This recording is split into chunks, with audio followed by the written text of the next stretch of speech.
welcome back to my channel. This is Anastasia here with this week's Teen Mom Young and Pregnant recap. Go ahead and subscribe to my channel if you're new. If you haven't been here before, I post new videos every single week about Teen Mom OG, Teen Mom 2, whatever Teen Mom show is airing at the time. New episodes every single week. Go ahead and subscribe. Anyway, let's go ahead and get started. This episode starts off with Kayla. She tells her friend about Stefan's friend showing up to her party. Now I'm paranoid. It's been peaceful, but now I'm worried that he can pop up at any moment. Don't worry, Kayla. As long as the cameras aren't there, you can be sure that won't be happening. Also, it would require a car.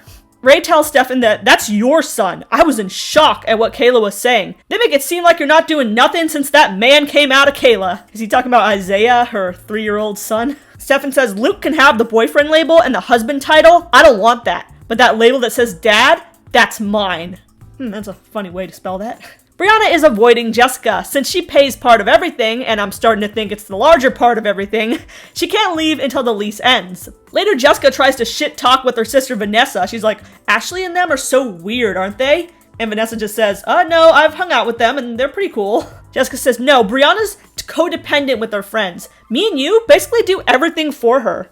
Yeah, you're really one to be talking about codependency, Jessica. You stalk Brianna more than a creepy ex. Like, where is she? Is she at her friend's house? She needs to spend more time with me. Kaya got into another fight off camera with Carla, so they haven't talked in about a year. She doesn't want to talk to her at all until Xavier gets out of jail. Which, may I remind you, is not until the year 2023. Kid's gonna be in kindergarten before Duke gets out. Xavier calls her and tells her that they denied his parole. Kaya basically tells him she hates his mom and doesn't want to talk to her, and he agrees that they shouldn't talk. I'm actually surprised that Xavier is understanding of that. I feel like a lot of dudes just start defending their mom over the girlfriend immediately, even when their mom is in the wrong. And especially since she's his ex, it's kind of interesting that he has that respect for her still. Very low standards on the show. Rachel is also trying to move out of her house, or the trailer. I want to move out of my mom's and get my own space. This place is bad for my mental health. And your physical health. We saw the roaches. Ew.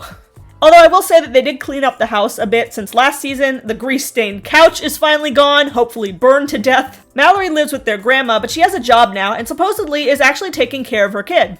And from what they say, I think that she actually works at the same place as Stephanie. Rachel says, hey Mallory, we should move in together. I found a trailer, a nice one, in one of them mobile home areas. Only $5.75 a month. Huh, one of them mobile home areas, huh? Them Teen Mom checks are finally cashing in.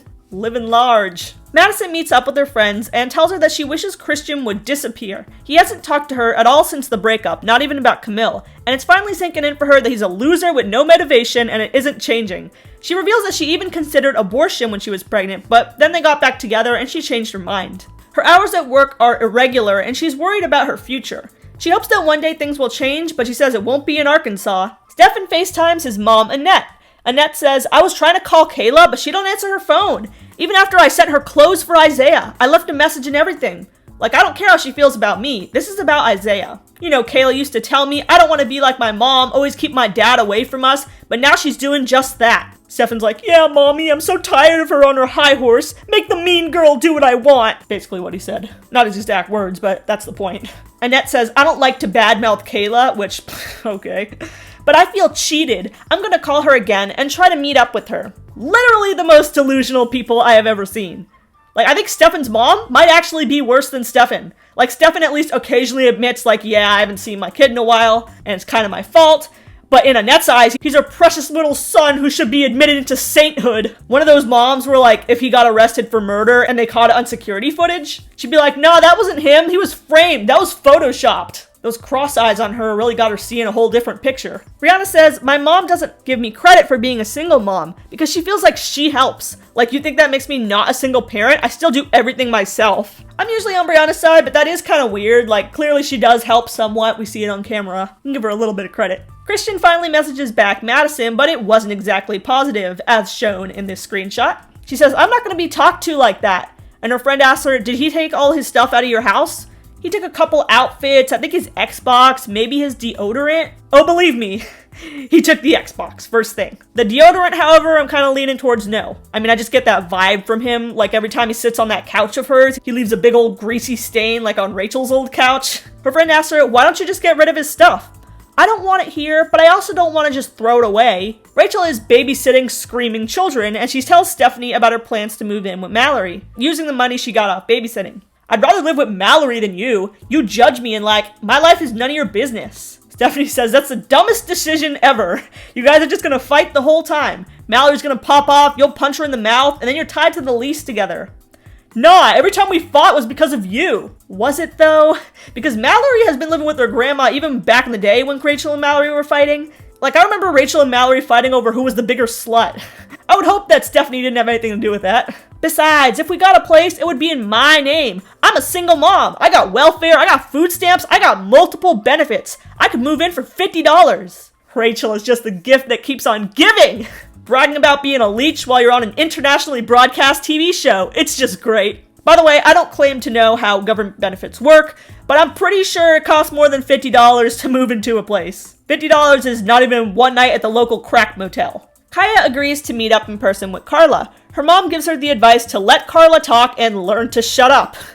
Kaya's like, okay, but she's not going to talk to me disrespectfully, because that's what's worked in the past. Then another psycho mother-in-law tries to get camera time, that being Stefan's mom, Annette.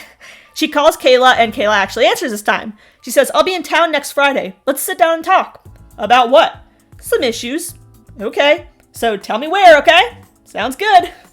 Honestly, sketchy AF. Like, when you meet up, you might want to have Luke and Shade sitting at the next table over with like a menu over his face, just in case. Later, Kayla tells Luke that Annette caught her off guard, and she only agreed because she was in shock that she was actually calling. It's been 2 years since she's seen her, and while she did get the clothes that Annette sent, it's so awkward between the two of them that Kayla didn't know what to say. She says, I feel like I'm having second thoughts. It's a waste of my time to see her. I just want to keep Stefan in the past. Like, you're a terrible mother, so you're also probably a terrible grandmother.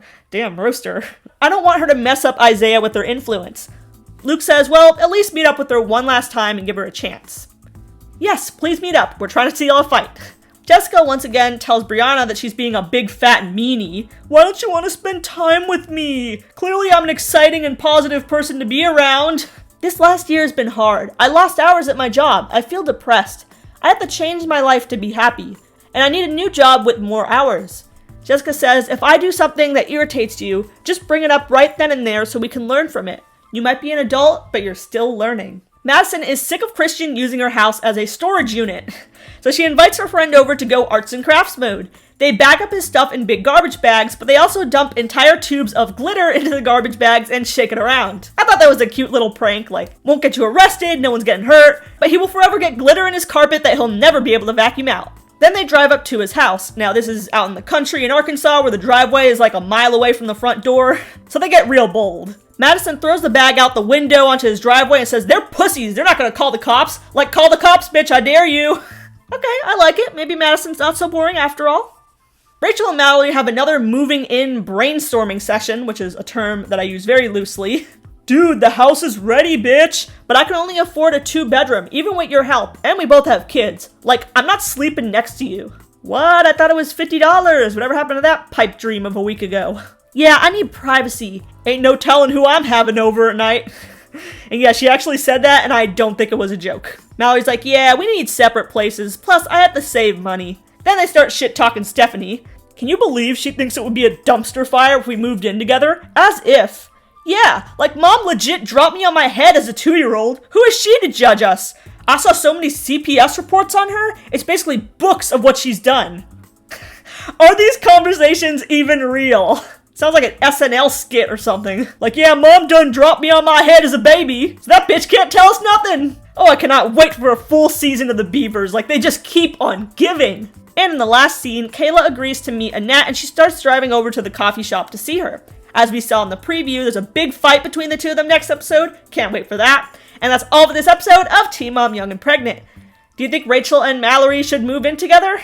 Personally, I think it would be a whole third spin-off reality show. And should Kayla have agreed to see Annette? Make sure to leave a comment down below and make sure to subscribe for more Teen Mom recaps every week.